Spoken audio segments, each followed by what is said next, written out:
শিলিগুড়িতে সোনার দোকানে ডাকাতির ঘটনায় বড়সড় সাফল্য পেল শিলিগুড়ি মেট্রোপলিটন পুলিশ।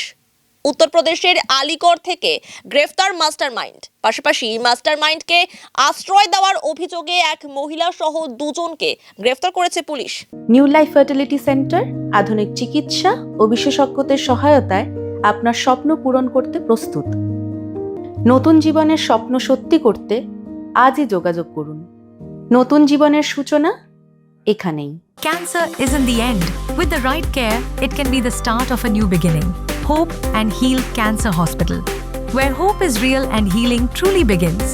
উল্লেখ্য, গত 22 জুন হিলকাট রোডে সোনার দোকানে দুঃসাহসিক ডাকাতির ঘটনা ঘটে।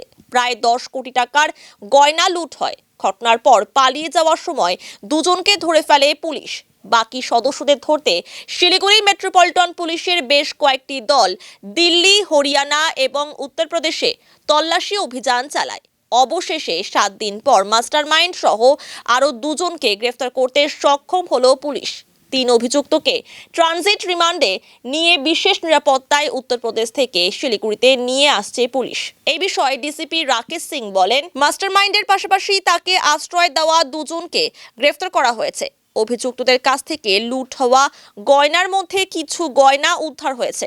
পলাতক অভিযুক্তদের খোঁজে তল্লাশি চলছে পুলিশের। শীঘ্রই তাদের গ্রেফতার করা হবে।